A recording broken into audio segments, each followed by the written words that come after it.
नमस्कार and welcome to curiously education. दोस्तों, you watching current affairs analysis. मैं हूं Prashant Mawani. We have 5 important topics on our table. आज हम एक बहुत ही इंटरेस्टिंग विषय को डिस्कस करने वाले हैं। आप इसको कह सकते हैं ट्रम्पोनोमिक्स। बेसिकली ट्रंप साहब ने जो टैरिफ्स लगाए हैं, इनके पीछे रीजन क्या है? What is the logic behind this tariff war? आज हम इसके बेसिक्स को समझेंगे। यूएसए या फिर डोनाल्ड ट्रंप एडमिनिस्ट्रेशन जो है वो इन टैरिफ्स के माध्यम से क्या अचीव करना चाहता है। एक और इंटरेस्टिंग विषय है आर्टिकल 200 जो है, इस पर सुप्रीम कोर्ट ने एक डिसीजन लिया। जो गवर्नर्स हैं और प्रेसिडेंट को एक फिक्स्ड टाइम फ्रेम के अंदर अपना डिसीजन देना पड़ेगा। ये जजमेंट जो है, इसको लैंडमार्क जजमेंट कहा जाता है। तो इसकी कुछ फाइनर डिटेल्स को हम समझने वाले हैं। इसी के साथ जुड़ा हुआ एक और इंटरेस्टिंग टॉपिक है, और इसमें हमारे जो देश के वाइस प्रेसिडेंट साहब हैं, उन्होंने सुप्रीम कोर्ट के इस जजमेंट को लेकर ही इज़ नॉट दैट हैप्पी। उन्होंने कहा कि चेक्स एंड बैलेंसेस की सिस्टम है, जुडिशरी जो है उसमें भी कुछ रिफॉर्म्स की आवश्यकता है। तो ये सारी चीज़ों को भी हम समझने वाले हैं कि वाइस प्रेसिडेंट साहब जो हैं उनका स्टैंड क्या है। Then we have a very interesting topic on जो हमारे देश में, और सिर्फ हमारे देश में नहीं, दुनिया भर में जो स्टार्टअप्स हैं। ज़रूरी नहीं है कि सारे के सारे स्टार्टअप्स जो हैं, स्टार्टअप्स ये शब्द जो हैं इट लुक्स कूल, लेकिन किसी ने नया बिजनेस जो स्टार्ट किया है तो ऐसा ज़रूरी नहीं है कि वो सक्सेसफुल होंगे। इनफैक्ट जो फेलियर का रेशियो है वो थोड़ा ज़्यादा है, और दुनिया की सिचुएशन अलग है, लेकिन हमारे यहाँ पर फ्रॉड्स बहुत होते हैं, राइट। तो इन्वेस्टर जो होते हैं तो उनके पैसे गुम हो जाते हैं। तो इसके साथ जुड़ा हुआ एक विषय है।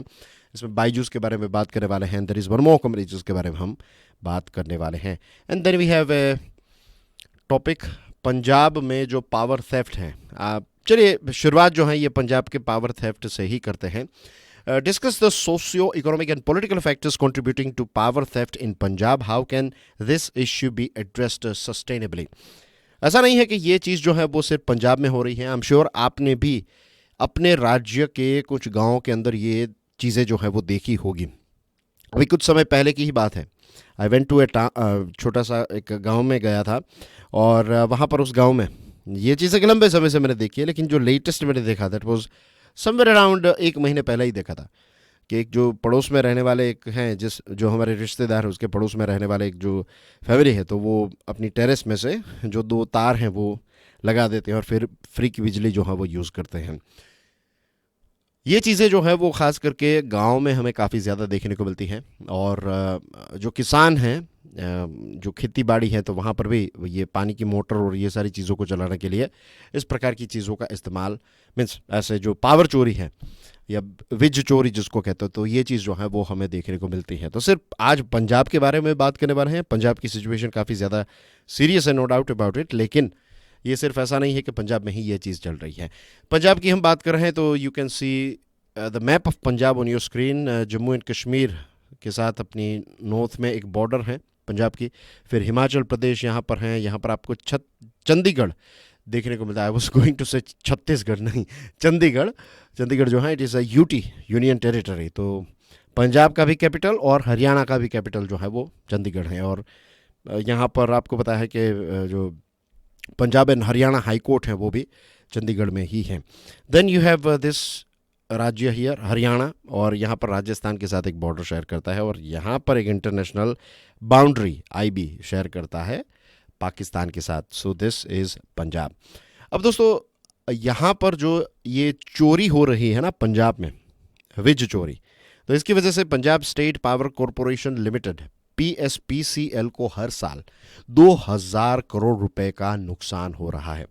इसका मतलब यह है कि एवरी सिंगल डे अगर हम कैलकुलेट करें तो समवेयर अराउंड 5.5 करोड़ रुपए पर डे का टोटल नुकसान हो रहा है PSPCL को। और ये जो नुकसान है इसमें से आप समझ लीजिए 77% जितने जो लॉस मेकिंग फीडर्स हैं ये आपको बॉर्डर और वेस्ट जोन में देखने को मिलता है। तो इसमें पट्टी हैं, भिखीविंड हैं, अजनाला, ज़ीरा, ये सारे क्षेत्रों में धड़ाधड़ चोरी हो रही है। और बहुत सारी अलग अलग टेक्निक्स जो हैं वो यूज़ की जाती हैं। जैसे एक कुंडी कनेक्शन कहते हैं, अंडरग्राउंड कुंडी कनेक्शन, तो ये काफ़ी प्रचलित है वहाँ पर। फिर जो मीटर होता है, इलेक्ट्रिक मीटर, उसके साथ छेड़खानी की जाती है। जो पिलर बॉक्सेस हैं तो इनको डिसेबल किया जाता है। और देखिए, ये जिस क्षेत्रों में ये चीज़ें होती हैं, और ख़ास करके एक बड़े लेवल पर जिस राज्य में या फिर क्षेत्र में ऐसी चोरी होती हैं, तो हमेशा याद रखिएगा कि वहाँ के जो लोकल पॉलिटिशियंस हैं ना, वो जब तक ये चीज़ों में साथ नहीं देंगे तब तक जो एक साधारण व्यक्ति जो है, वहाँ के लोग जो हैं, वो ऐसा नहीं करेंगे। तो पॉलिटिकल सपोर्ट रहता है। आई एम नॉट सेइंग कि चीफ मिनिस्टर या फिर वहाँ के मिनिस्टर्स ऐसी चीज़ें जो हैं वो प्रमोट कर रहे हैं, लेकिन लोकल पॉलिटिशियंस जो होते हैं वो इन चीज़ों को सपोर्ट करते हैं। और एक बहुत ही ये एक गलत आदत जो है, वहाँ के पॉलिटिशियंस को ऐसा लगता है कि लोगों को खुश करने के लिए वो इस प्रकार की चीज़ें करवाएंगे। और जो बाहुबली टाइप लोग होते हैं, तो फिर ये अगर पीएसपीसीएल से लोग भी वहाँ पर जाएंगे तो भी उनको मारा पीटा जाएगा, उनको धमकियाँ दी जाएगी। ये चीज़ें हमारे देश में होती हैं, एंड आई एम श्योर आपको इसके बारे में पता भी होगा।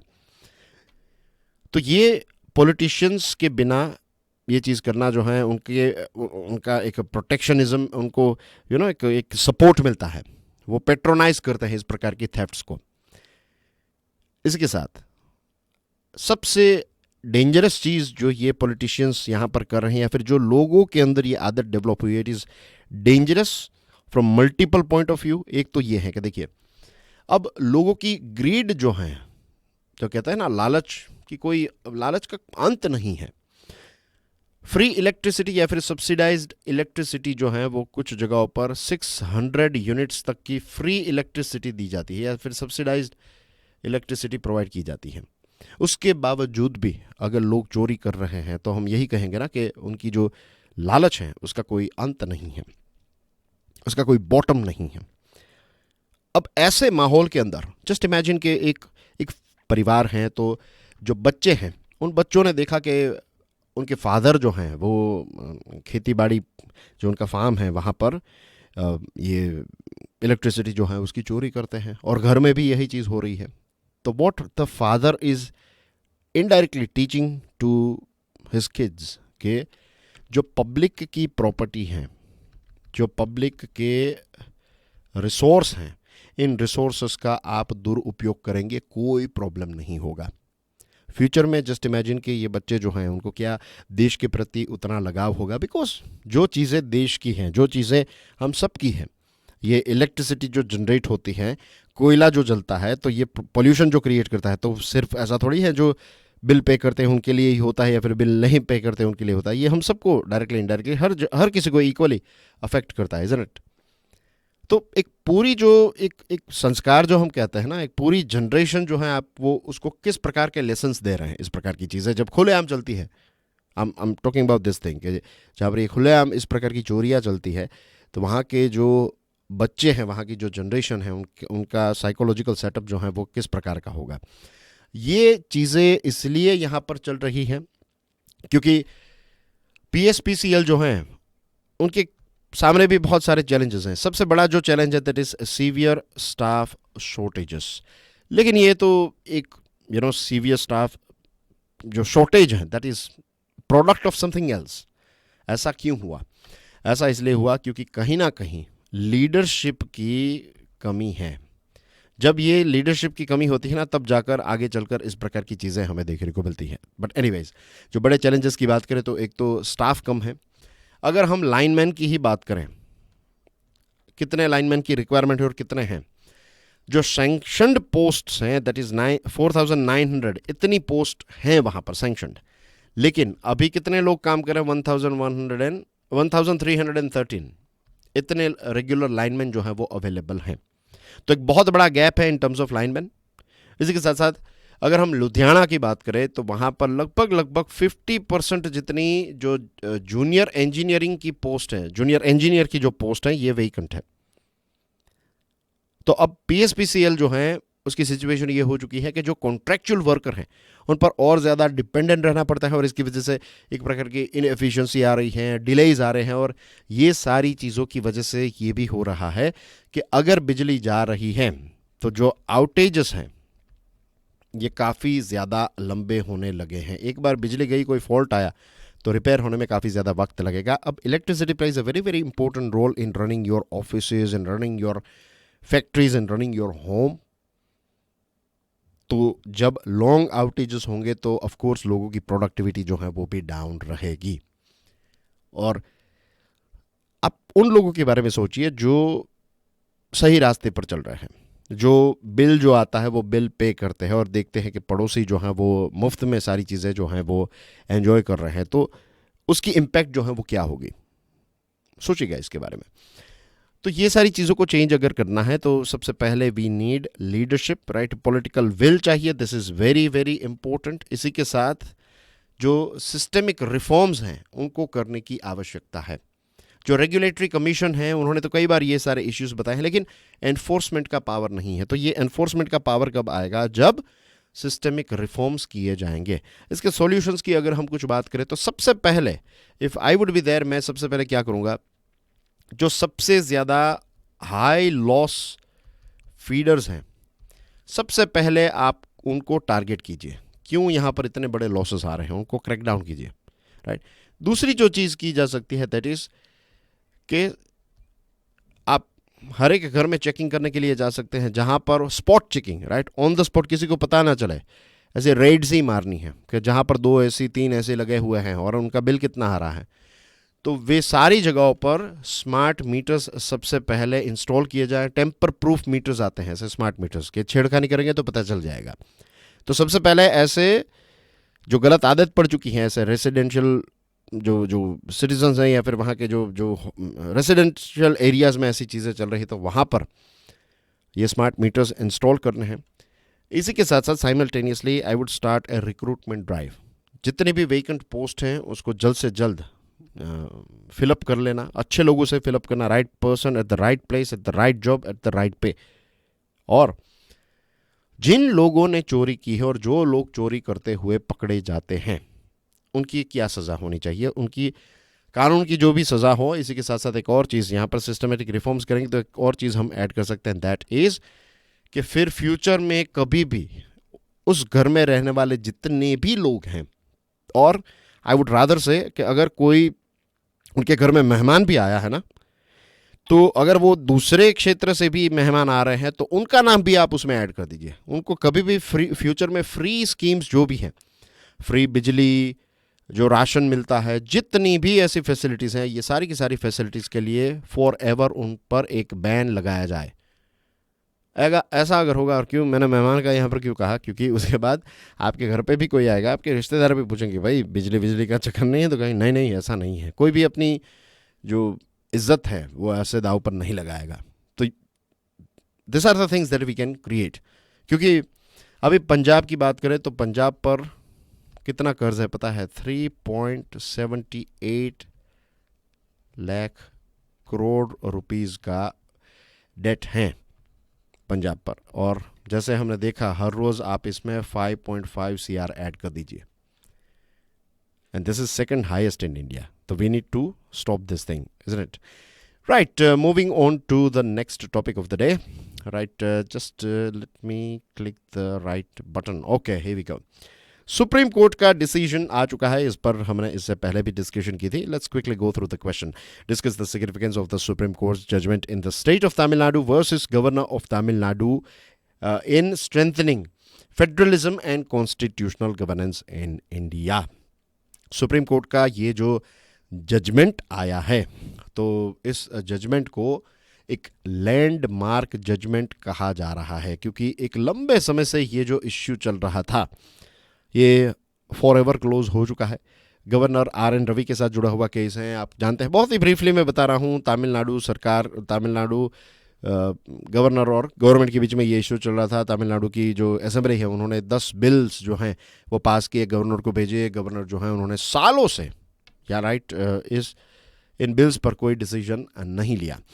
तो फिर हुआ ऐसा कि जो सरकार है वो सुप्रीम कोर्ट के पास गई, और जब सुप्रीम कोर्ट के पास सरकार जाती है और सुप्रीम कोर्ट थोड़ी एक्टिव होती है, तो उस समय पर गवर्नर जो हैं उन्होंने क्या ट्रिक आजमाई, उन्होंने ये जो बिल्स हैं ये प्रेसिडेंट को दे दिए.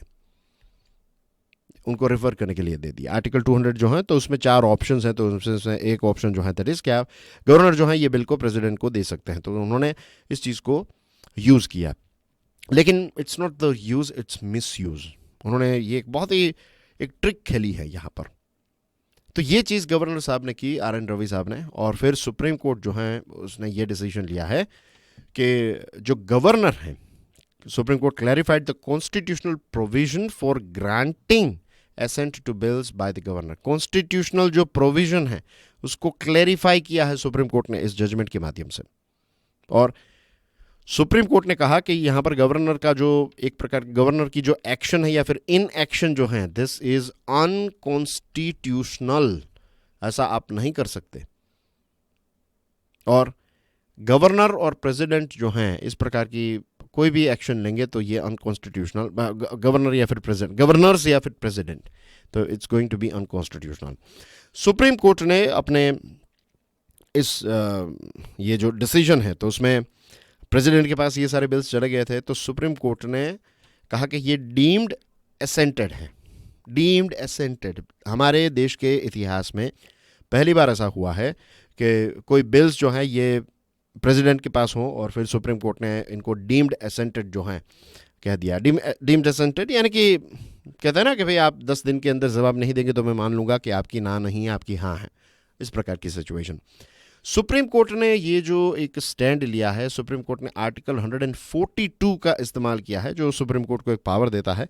और इसी प्रकार की सिचुएशन जो है वो केरला, तेलंगाना, पंजाब, ऐसे अलग अलग राज्यों में हमें देखने को मिलती है। और केरला ने तो इनफैक्ट सुप्रीम कोर्ट को अप्रोच भी किया है, बट आई एम श्योर अब इसका जवाब जो है वो केरला को मिल जाएगा, केरला की सरकार को, कि सुप्रीम कोर्ट जो है वो इसमें अब क्या डिसीजन लेगी फ्यूचर में, राइट। ये ऐसा ही केस जो है ये चल रहा है केरला का भी, तो अब उसका जवाब भी हमें पता है कि सुप्रीम कोर्ट क्या डिसीजन। तो एनीवेज सुप्रीम कोर्ट ने यहाँ पर क्या किया है, जो फेडरल गवर्नेंस है, अगर हम कॉन्स्टिट्यूशन को अच्छी तरीके से समझे तो सेंटर जो है, सेंटर और जो स्टेट्स हैं, तो नौकरी के पॉइंट ऑफ व्यू से देखें तो सेंट्रल गवर्नमेंट टॉप है और स्टेट गवर्नमेंट जो है उसके बाद आती है, राइट, ऐसी हायरार्की है। लेकिन अगर कॉन्स्टिट्यूशन को अच्छी तरीके से समझेंगे देन यू विल फाइंड कि ऐसा नहीं है कि सेंटर ऊपर है और स्टेट नीचे है, दे आर इक्वल।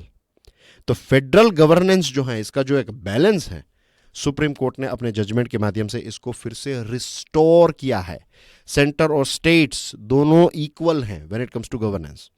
आर्टिकल 200 के बारे में विस्तार से सुप्रीम कोर्ट ने समझाया है या फिर इस पर और ज्यादा प्रकाश डाला है। Article 200 mandates that withholding assent is not the end. The governor must send the bill back to the legislature for reconsideration. जो एक है ना ऑप्शन, एक तो है एसेंट यानी कि आप यस कहेंगे, बिल आया आपके पास और आपने यस कह दिया। दूसरा जो है कि आप अपना एसेंट जो है इसको विथहोल्ड करते हैं, तो indirectly you are saying no to it. Now the thing is, अगर गवर्नर जो है वो अपना एसेंट विथहोल्ड करते हैं तो सुप्रीम कोर्ट ने कहा this is not the end. इसका मतलब यह नहीं है कि ये बिल जो है ये एक्सपायर हो जाएगा। सुप्रीम कोर्ट ने कहा है कि गवर्नर जो हैं, गवर्नर ये किसी भी बिल को यूनिलैटरली का मतलब ये होता है कि आप अकेले ऐसे कोई डिसीजन नहीं ले सकते, आप किसी भी बिल को किल नहीं कर सकते, राइट। यहां पर मैं किल बिल फिल्म की बात नहीं कर रहा हूं, यहां पर गवर्नर जो है वो किसी भी बिल को ऐसे मार नहीं सकते अगर वो अपने एसेंट को विथहोल्ड करते हैं। तो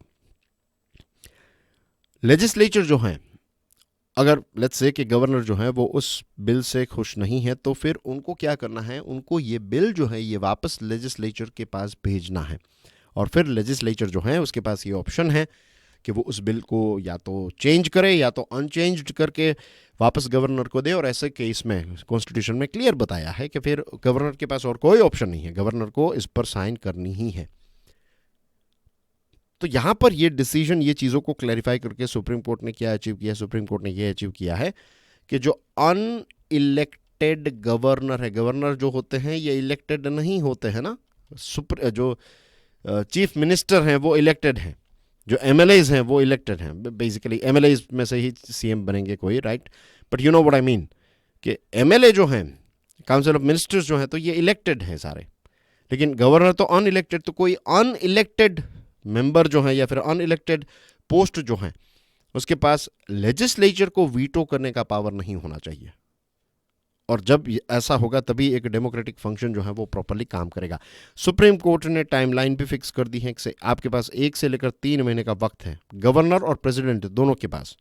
अगर आपके पास कोई बिल आता है तो मिनिमम पीरियड जो है आपके पास दैट इज 1 महीने का, और मैक्सिमम जो है ये 3 महीने का पीरियड है। इससे ज़्यादा वक्त आपको नहीं लगेगा या फिर नहीं लगना चाहिए। डेलिब्रेट इन एक्शन जो है, जानबूझकर किसी चीज़ पर आप एक्शन नहीं लेते, इन एक्शन करते हैं, तो ये अनकॉन्स्टिट्यूशनल है। ये भी सुप्रीम कोर्ट ने अपने इस जजमेंट के माध्यम से बताया है।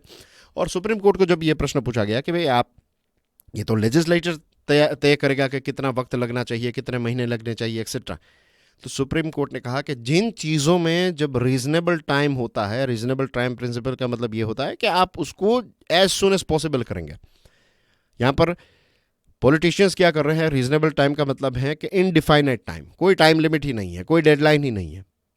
तो ऐसी चीज़ों से फिर ये पॉकेट वीटो या फिर एब्सोल्यूट वीटो जो है, इन चीज़ों का जन्म होता है, और फिर इसका मिसयूज जो है वो अच्छी तरीके से पॉलिटिकल पार्टीज ने किया है। तो अच्छा हुआ कि सुप्रीम कोर्ट ने ये चीज़ें जो हैं उनको रिस्टोर कर दिया है कि बिल जो है आपके पास आएगा तो आपको उसको एक वक्त के अंदर पास कर देना चाहिए। तो ये आंकड़ा भी आपको पता होना चाहिए।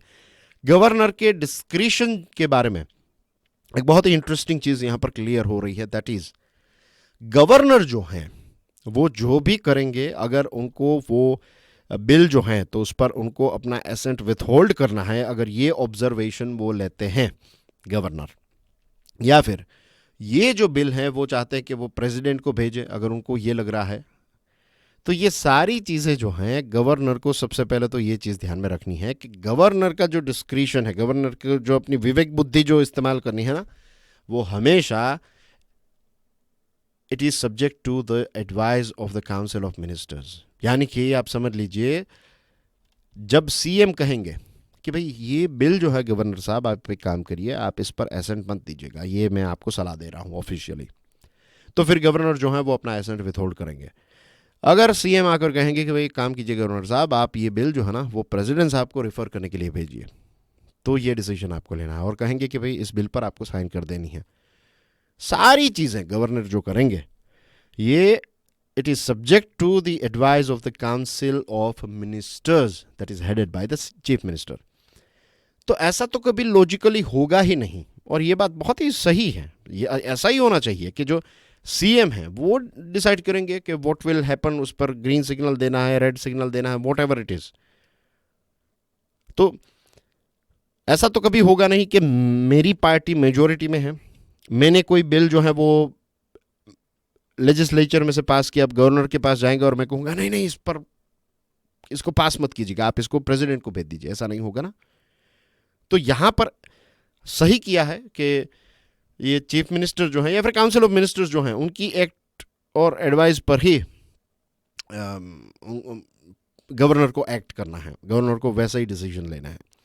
तो ये चीज़ें क्लैरिफाई कर दी, मीन्स ये चीज़ें जो हैं इससे अब चीज़ें जो हैं वो होपफुली सॉर्ट आउट होगी। और सुप्रीम कोर्ट ने यह भी कहा है कि अगर किसी के पास मीन्स कोई प्रॉब्लम क्रिएट करे कोई राज्य के गवर्नर, तो फिर आप कोर्ट के जो कॉन्स्टिट्यूशनल कोर्ट हैं उनके दरवाजे खटखटा सकते हैं।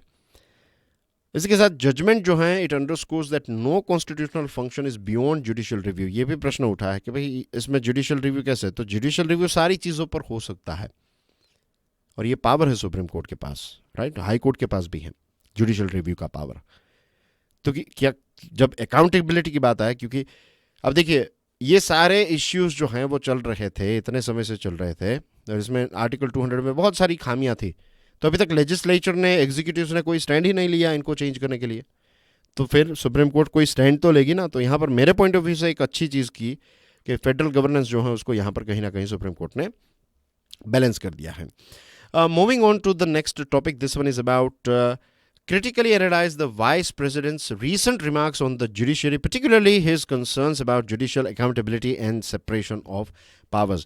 हमारे जो वाइस प्रेसिडेंट हैं जगदीप धनकार साहब, तो he is not happy with this judgment. उन्होंने जुडिशरी को क्रिटिसाइज़ किया है। उन्होंने कहा कि यहाँ पर एक ओवर रीच करने की कोशिश की है, अपना जो दायरा है उससे बाहर जाकर सुप्रीम कोर्ट जो है वो डिसीजन ले रहा है, और सुप्रीम कोर्ट जो है उसकी कोई अकाउंटेबिलिटी नहीं है लोगों के प्रति। यानी कि when it comes to people, लोगों की बात आती है, तो लेजिस्लेचर जो है that is accountable to the people, executive जो है they are directly accountable to the people. तो ये एक स्टैंड जो है वो वाइस प्रेसिडेंट साहब का है, और उन्होंने कहा कि भाई प्रेसिडेंट को एक टाइमलाइन के अंदर प्रेसिडेंट को डिसीजन लेना है, तो ऐसी चीज़ों का आदेश जो है वो सुप्रीम कोर्ट नहीं दे सकती। सुप्रीम कोर्ट जो है वो कोई सुपर पार्लियामेंट नहीं है। ऐसे सारे शब्दों का इस्तेमाल जो है वो उन्होंने किया है, और उन्होंने ये भी कहा है, उनकी ये बात से जो एक सेपरेशन ऑफ पावर वाली चीज़ है, हमारे यहाँ पर एक प्रिंसिपल है ना, the principle of separation of powers के जो पिलर्स है हमारी सरकार के या फिर हमारे देश के, तो एक पिलर जो है दैट इज लेजिस्लेचर यानी कि हमारी पार्लियामेंट, एक है हमारे एग्जीक्यूटिव्स यानी कि आपके पीएम मिनिस्टर्स, ये सारी चीज़ें, एक है जुडिशियरी। ये 3 पिलर्स है, और चौथा पिलर जो बताया जाता है that is called media, right, press जो है that is the 4th pillar. तो ये सारे जो पिलर्स हैं उनका अलग अलग अपना काम है, अलग अलग अपनी लक्ष्मण रेखाएं हैं जिनको उनको क्रॉस नहीं करनी है। तो ये जो प्रिंसिपल हैं, separation of powers ensures checks and balances among the branches of the government, कि कोई एक ब्रांच जो है उसका डोमिनेंस ना हो। जुडिशियरी जो है उसको यहाँ पर स्टेप इन करना पड़ा, जो मैंने आपको इससे पहले की डिस्कशन में, इससे पहले का जो आर्टिकल अभी हमने देखा तो उसमें मैं बता रहा था ना आपको कि यहाँ पर जुडिशियरी को ओवर रीच बताया जा रहा है, कि जुडिशियरी ओवर रीच कर रही है दूसरे जो पिलर्स हैं एग्जीक्यूटिव और जो लेजिस्लेचर हैं, तो उनके क्षेत्र में आकर या फिर उनके डोमेन में आकर सुप्रीम कोर्ट या फिर कोर्ट्स जो हैं वो हस्तक्षेप कर रही हैं। तो ऐसा सुप्रीम कोर्ट को इसलिए करना पड़ा या फिर जुडिशरी को इसलिए करना पड़ा क्योंकि as far as executives and as far as legislature is concerned, performance कैसा था आपका। आर्टिकल 200 को लेकर कितने सारे, और मोदी साहब वाला भी एग्जाम्पल मैंने आपको दिया था कि जब वो गुजरात के चीफ मिनिस्टर थे तो उनके साथ भी ऐसा होता था। तो आज वो प्राइम मिनिस्टर हैं, तो एटलीस्ट ऐसे जो कानून है उसमें बदलाव होने चाहिए। लेकिन ये पॉलिटिक्स में इसका एक बहुत मिसयूज़ किया गया है, एक लंबे समय से मिसयूज़ हो रहा था ये आर्टिकल 200 का। तो उस समय पर जगदीप धनखड़ साहब जो हैं उन्होंने कोई स्टैंड नहीं लिया, लेकिन अब जब सुप्रीम कोर्ट ने डिसीजन लिया है तो उन्होंने एक स्टैंड लिया है। देखिए वो भी एक वाइस प्रेसिडेंट है, कॉन्स्टिट्यूशन के हिसाब से देखें तो नंबर 2 पोजीशन उनकी आती है, नंबर 1 इज प्रेसिडेंट, उनके बाद प्रोटोकॉल वाइज मैंने आप समझाया था ना आपको वाइस प्रेसिडेंट आते हैं, तो बहुत ही अनुभवी है। लेकिन यहाँ पर प्रश्न यह है कि अभी तक साहब आपने इस चीज़ पर लेकर कभी कोई एक स्टैंड क्यों नहीं लिया, और आज क्यों जब सुप्रीम कोर्ट ने चीज़ें सॉर्ट आउट की हैं तो एग्जीक्यूटिव्स और जो लेजिस्लेचर हैं they are not happy with it. आप सोचिए कितने सारे बिल्स जो हैं वो पेंडिंग, और ये एक टेक्टिक ही यूज़ की जा रही थी।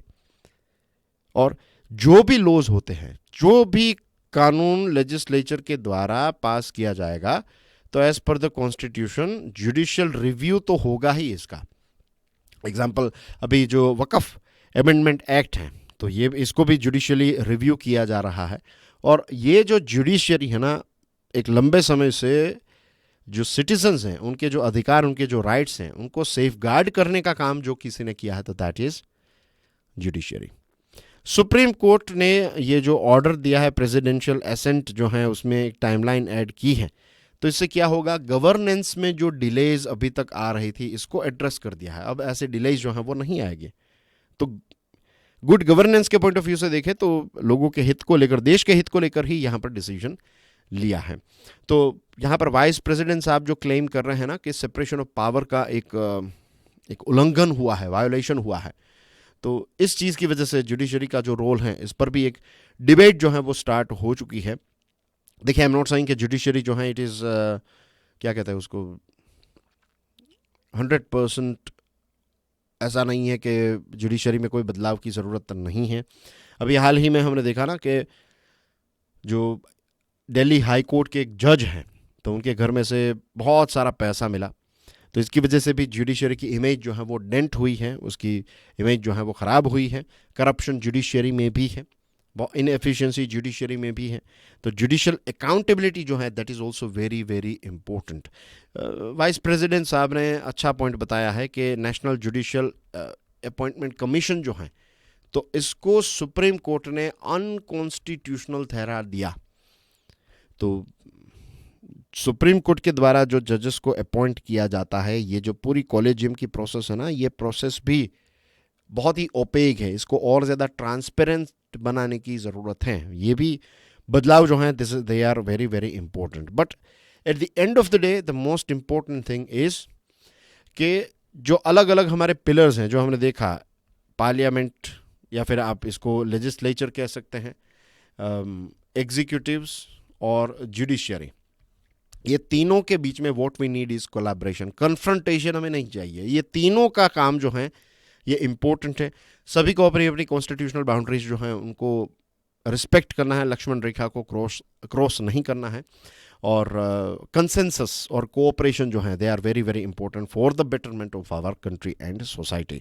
Moving on to the next topic, this one is about tariffs. Right, discuss how tariffs as a tool of Trumponomics aim to address the challenges of de-industrialization and national security in the United States। एक लंबे समय से इस चीज़ का logic हम ढूंढ रहे थे कि क्यों ट्रंप साहब जो हैं वो इस प्रकार के डिसीजंस ले रहे हैं। Donald Trump's trade policies emphasise tariffs as a tool. Tariff उनके लिए एक टूल है। वो चाहते हैं कि अमेरिकन मैन्युफैक्चरिंग जो है उसको रिवाइव किया जाए और जो ट्रेड डेफिसिट्स हैं अलग अलग देशों के साथ उसको रिड्यूस किया जाए, उसको कम किया जाए। अभी टैरिफ्स जो हैं उस पर एक 90 डेज़ का यानी कि 3 महीनों का एक पॉज बटन जो है वो उन्होंने दबा दिया है, क्योंकि इसकी वजह से अमेरिकन बिजनेसेस जो हैं वो काफ़ी ज़्यादा प्रभावित हुए थे। लेकिन चाइना को छोड़कर बाकी सारे देशों पर जो टैरिफ्स लगाए हैं तो इन पर एक पॉज लगाया है। फिलहाल ये लेटेस्ट अपडेट है as far as this Trump tariffs are concerned. Now the thing is, Trump साहब, जैसे मैंने आपको बताया कि ग्लोबलाइजेशन जब होने लगा तो क्या हुआ, पहले सारी चीज़ें जो हैं वो यूएसए मैन्युफैक्चर करता था। फिर बिजनेस प्रोसेस आउटसोर्सिंग जैसी चीज़ें आई कि अगर यही चीज़ जो है वो आप किसी दूसरे देश में बनाएंगे तो it's going to be much cheaper. तो फिर ये चीज़ जो है वो स्टार्ट की। अब ये सारी चीज़ों की वजह से हुआ ऐसा कि एक समय पर मैन्युफैक्चरिंग में एक दबदबा था यूएसए का। आज मैन्युफैक्चरिंग में यूएसए का दबदबा नहीं है। नो डाउट टेक्नोलॉजी और बहुत सारी चीज़ों में यूएसए आज भी डोमिनेंट पोजीशन पर हैं, लेकिन मैन्युफैक्चरिंग में चाइना आज यूएसए से काफ़ी ज़्यादा आगे निकल चुका है। तो मैन्युफैक्चरिंग जब गया तो इसकी वजह से क्या हुआ, बहुत सारी जॉब्स जो हैं वो चली गई। अगर हम आंकड़ों की बात करें जो एस्टिमेट दिया जाता है तो ये बताया जाता है कि 2000 से लेकर 2011 के बीच की बात करें तो 20 लाख जितनी जॉब्स जो हैं वो चली गई। ये मैन्युफैक्चरिंग जॉब्स थी, ये चली गई क्योंकि सारा मैन्युफैक्चरिंग जो है वो चाइना और दूसरे देश में हो रहा है। 2000 से लेकर अगर हम 2009 की बात करें,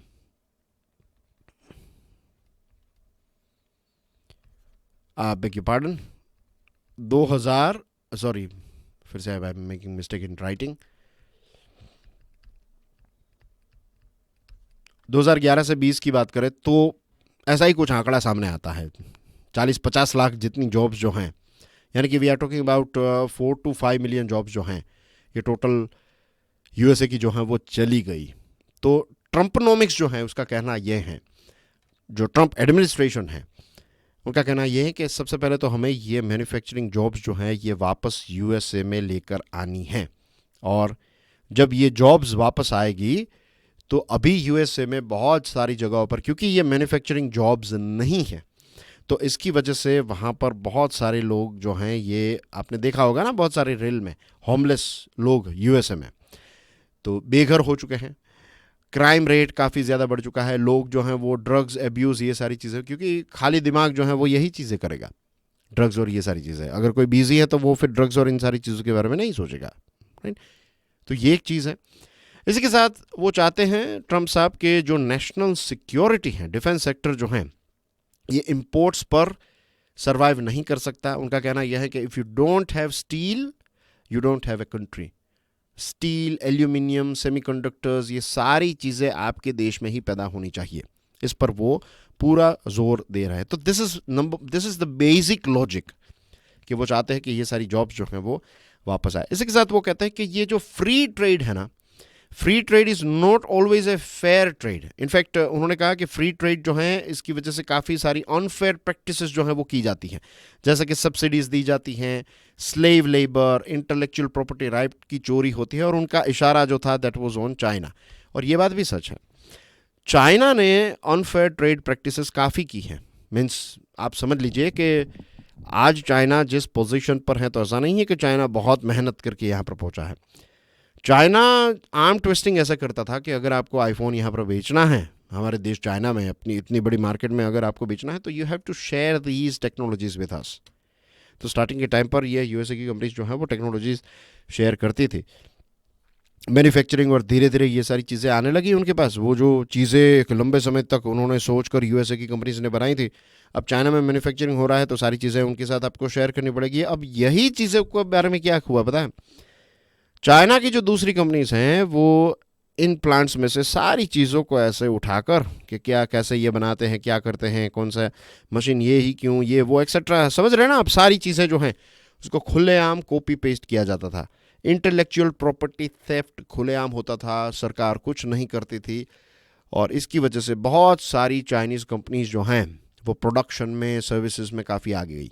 तो किसी ने मेहनत की थी, किसी के इंटेलेक्चुअल प्रॉपर्टी राइट्स थे, उनका पूरा उल्लंघन हुआ। फिर स्लेव लेबर, बहुत कम पैसों में सारी चीज़ें बनवाना। आप यूएसए और यूके जैसे देशों में ऐसा नहीं कर पाएंगे, वहाँ के लोग जो हैं वो आपको एक मिनिमम वेज से कम में काम नहीं करेंगे आपके लिए। और सरकार भर भर के सब्सिडीज देती हैं बड़ी बड़ी ऐसी अपनी कंपनीज को। तो यूएसए का कहना यह है कि ये सारी अनफेयर जो चीज़ें चल रही है, अब यूएसए सारे रूल्स को फॉलो करे और चाइना रूल्स को फॉलो ना करे तो ऐसा नहीं चलेगा।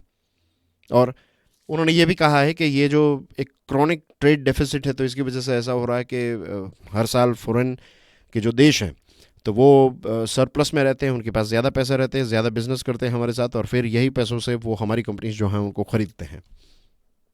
तो धीरे धीरे यूएसए जो हैं वो कमज़ोर होता जा रहा है।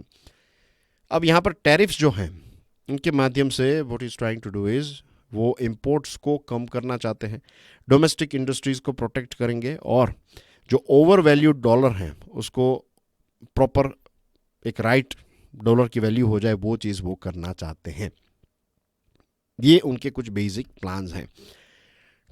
अब इस चीज़ के लिए उन्होंने 4 एलिमेंट्स जो हैं उस पर जोर दिया है।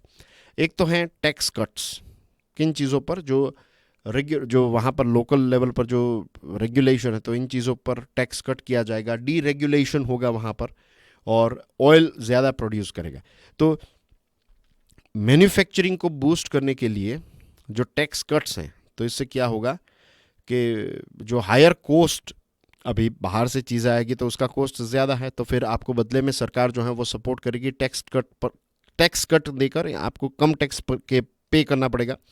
नंबर 1, डीरेगुलेशन किया जाएगा, कंप्लायंस कॉस्ट और ये सारी चीज़ें जो हैं वो कम की जाएगी, और ऑयल ज़्यादा निकाला जाएगा।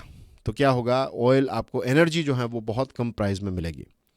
तो ये चीज़ों का जब कॉम्बिनेशन होगा, तो ट्रंप सरकार ये कह रही है कि स्टार्टिंग के टाइम पर जब ये टैरिफ्स और ये सारी चीज़ें एक्शन में आएंगे तो फर्स्ट इफेक्ट जो होगी, फर्स्ट राउंड इफेक्ट जो है, it's going to be bad, लेकिन लॉन्ग टर्म में थोड़ा और अगर इसको हम सह लेंगे तो आने वाला समय जो है वो काफ़ी अच्छा होगा, क्योंकि फिर बहुत सारी जॉब्स यहाँ पर जनरेट होगी। सो ये उनका लॉजिक है, राइट। अब आई एम श्योर आज की डिस्कशन से आपको ये चीज़ एग्जैक्टली पता चल गई होगी कि ट्रंप साहब ये चीज़ क्यों कर रहे थे या फिर क्यों कर रहे हैं। Discuss the role of promoter greed and unethical practices in the downfall of startups like Blue Smart and their impact on investor trust. Blue Smart करके नाम की जो कंपनी है, जग्गी ब्रदर्स का नाम जो है वो सामने आ रहा है। दुनिया भर में 90% जितनी स्टार्टअप्स जो हैं वो फेल होती हैं, और इसके पीछे मल्टीपल रीजंस हैं। एक तो रिस्क काफ़ी ज़्यादा रहते हैं, बैड आइडियाज़, अनएथिकल प्रैक्टिसेस, ऐसी कई सारी चीज़ें होती हैं। रेस्टोरेंट्स की बात करें तो लगभग 90% जितने रेस्टोरेंट्स जो हैं वो पहले 18 महीनों के अंदर, यानी कि 1.5 साल के अंदर 90% जितने रेस्टोरेंट्स जो हैं वो बंद हो जाएंगे। ऐसा भी कहा जाता है कि अगर आपके किसी से दुश्मनी है आपकी और आप चाहते हैं कि उसको बदला लेना चाहते हैं, तो best thing that you can do is उस इंसान को बोल दीजिए कि भाई तू एक रेस्टोरेंट खोल ले, क्योंकि इसको चलाना it's very tough job, it's not that easy. आपको लगेगा कि restaurant is easy, it's not easy, it's very very very difficult, trust me, बहुत कॉम्प्लेक्स और बहुत ही difficult. One hats off to all those people जिनका बिजनेस रेस्टोरेंट्स जो हैं वो सक्सेसफुल चल रहे हैं, तो आप समझ लीजिए उन्होंने बहुत सारे इश्यूज और चैलेंजेस को फेस किए हैं। अब एक ऐसी ही कंपनी है, अनएथिकल प्रैक्टिसेस की बात करें और कुछ ऐसे बैड आइडियाज़ भी होते हैं। एक कंपनी है जूसेरो। अब ये क्या है कि फटाफट जूस निकालने के मशीन्स और काफ़ी एडवर्टीजमेंट और ये सारी चीज़ें की जाती थी कि भाई ये होगा एक्सेट्रा, और फिर पता है 70 मिलियन जितना फंड जो है इन्होंने कलेक्ट कर लिया। और फिर किसी ने बताया कि भाई ये जूसेरों में से जूस निकालोगे, उससे अच्छा तो आप हाथों से जूस निकालोगे, वो फटाफट निकल जाएगा। और फिर क्या था, ये जूसेरो का पूरा प्लान जो है, एग्जाम्पल ऑफ बैड आइडिया है जूसेरो, तो पूरा ये गिर गया। अब सोचिए जब ऐसी चीज़ होती है तो सबसे पहले जिन लोगों ने इसमें पैसे इन्वेस्ट किए, जो इन्वेस्टर्स हैं, उनके पैसे डूब जाते हैं। दूसरी जो चीज़ है, इनके साथ साथ बैंक्स नीचे गिरती हैं। वे सारे लोग जो बेचारे एम्प्लॉयज़ हैं, राइट, जो जॉब कर रहे थे, वो और कस्टमर्स, हर कोई जो हैं वो ये सारे स्टार्टअप्स के फेलियर की वजह से प्रभावित होता है। ये जो ब्लू स्मार्ट है, अब ये एक ऐसी दिल्ली और मुंबई और बेंगलुरु जैसे क्षेत्रों में it was working very well, वहाँ के लोगों को भी ये सर्विसेज जो हैं वो पसंद आ रही थी, राइट। और ऐसा एक प्रॉमिस था कि भाई प्राइस सर्ज और ये सारी चीज़ें नहीं होगी, राइट कैंसलेशन नहीं होगी। लेकिन यहाँ पर जो प्रमोटर्स हैं उनकी लालच, 262 करोड़ रुपीस, 262 CR जो हैं ये अनअकाउंटेड, ये पैसे उनके बाप के नहीं थे, ये पैसे थे इन्वेस्टर्स के। तो उन्होंने ये पैसे जो है वो पर्सनल यूज़ के लिए ये पैसों का इस्तेमाल किया और गुड़गांव में एक बहुत ही लग्जूरियस अपार्टमेंट लिया कंपनी के पैसों से। और हर कोई जो है वो आज आप समझ लीजिए कि फंस चुका है ऐसे। तो इस प्रकार के जो स्टार्टअप्स हैं ना हमारे देश में, ये स्टार्टअप इकोसिस्टम में ये स्कैंडल्स काफ़ी ज़्यादा होते हैं। इनोवेशन कम और स्कैंडल्स काफ़ी, बहुत सारे स्कैंडल्स के नाम देखिए, भारत पे, गो मैकेनिक, मोजो केयर, पेटीएम, ये कुछ ना कुछ केसेस में ये फंस जाते हैं। और ये चीज़ें जब हमारे देश में हो रही है तो पता है क्या हो रहा है, जो इन्वेस्टर्स हैं उनको भारत की मार्केट और भारत के लोगों पर एक डिस्ट्रस्ट हो चुका है कि यहाँ के बिजनेसमैन जो है उन पर आप भरोसा नहीं कर सकते। ये है हमारी छवि, ये हमारी इमेज है। इन्वेस्टर्स कहते हैं कि भाई आप भरोसा ही नहीं कर सकते, आप कोर्ट में जाएंगे 10-15 सालों तक कोर्ट में केस चलेगा, भाई हमें कुछ नहीं करना है, भाई हमें हमारे 21 दिन में पैसे डबल नहीं करने हैं। बायजूस के साथ क्या हुआ, बायजूस की आप देखिए 2022 में ये कंपनी की वैल्यू थी $22 बिलियन। कितनी? $22 बिलियन। कोई सपने भी नहीं सोच सकता कि ये कंपनी जो है वो ऐसे गिर जाएगी। आज इसकी वैल्यू कुछ नहीं है, राइट, वर्थलेस है। और 533 मिलियन का तो केस इन पर चल रहा है यूएसए में। और यहाँ पर भी जो पैसे आपको दिए जाते हैं इन्वेस्टमेंट के, तो पता नहीं किन की सलाह लेते हैं ये लोग, आई डोंट अंडरस्टैंड, राइट।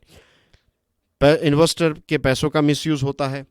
किसी फैकल्टी को आपको, मुझे क्योंकि एजुकेशन सेक्टर में है हम, तो आई नो, वैसे I don't care that much, लेकिन कहीं ना कहीं से ऐसे न्यूज़ मिलते हैं तो आपके साथ शेयर कर रहा हूँ कि आपको रिक्रूट करना है तो फिर आपको टिकट्स भेजेंगे, आपको एक कॉल आएगा और कहेंगे कि सर मैडम आप कब आ सकते हैं, इंटरव्यू आपके मिलना है, दिस एंड दैट, राइट। और आपको एयर टिकट्स भेजेंगे, आपको पिकअप एंड ड्रॉप के लिए आपको एक कैब भेजेंगे, आप घर से आपको एयरपोर्ट तक और फिर वहाँ से उनकी ऑफिस तक, फिर होटल में कमरा रख देंगे and then you stay there and आपके साथ बातचीत होगी, ये वो एक्सेट्रा। फिर रिक्रूटमेंट अगर नहीं भी होता है तो आप सोचिए इतना खर्चा जो है वो उन्होंने कर लिया आपके ऊपर। रियली ये बड़ी बड़ी ऐसी कंपनीज जो हैं वो ऐसी चीज़ें करती हैं, अब तो नहीं कर पा रही हैं लेकिन ऐसी चीज़ें करती थी। घर पे आपको पूरा सेटअप कर देंगे, आपको वो बड़ा जो स्मार्ट बोर्ड है वो भेजेंगे, कैमरा और ये सारी चीज़ें आपको भेजेंगे, और ऐसे ही आपको रिक्रूट कर लिया और फिर ये चीज़ें भेज दी आपको, फिर आप पढ़ाना स्टार्ट कर लो। तो ये इनका जो मेन फोकस है वो इन सारे टूल्स पर है कि ऐसा tool is not going to help. वो जो एजुकेटर हैं उनको आप देखिए, what sort of educator that person is. क्योंकि आप लोगों की मीन्स डायरेक्ट भविष्य जो है उसके साथ आप अच्छा पढ़ाएंगे तो अच्छे सिटीजन्स तो एटलीस्ट बनेंगे। अगर ये नहीं कर रहे हैं तो यू कैन इमेजिन कि उसकी कितनी नेगेटिव इम्पैक्ट आ सकती है। बट अब इन सारी चीज़ों को चेंज करने की ज़रूरत है, राइट। फेलियर्स हो सकते हैं बिजनेस के, इसको आप नहीं रोक सकते, लेकिन ये कोलेट्रल डैमेज जो है उसको मिटिगेट करने की ज़रूरत है। और इसके साथ साथ ये प्रमोटर की ग्रिड को कैसे अवॉइड किया जा सके, राइट। और अकाउंटेबिलिटी को और ज़्यादा स्ट्रेंथन करने की ज़रूरत है, वरना फिर ये ट्रस्ट एक बार चला गया तो फिर पैसे कोई इन्वेस्ट नहीं करेगा हमारी मार्केट में। So that's basically everything in today's discussion my dear friends, right. आज काफ़ी सारी चीज़ों पर काफ़ी विस्तार से हमने चर्चा की है। वक्त भी लगभग 45 मिनट्स जितना हो चुका है, तो आई वुड लाइक टू से good by two you guys. But before that एक छोटी सी एवरीडे की तरह एक रिमाइंडर है, आप समझ लीजिए, और आदेश भी है as a teacher. I would like to give you a thing to do, और वो ये है कि मेक श्योर कि आप इस वीडियो को पसंद आया है तो hit the like button, do drop A comment and do share this video with other people. Thank you very much, God bless you all, जय हिंद।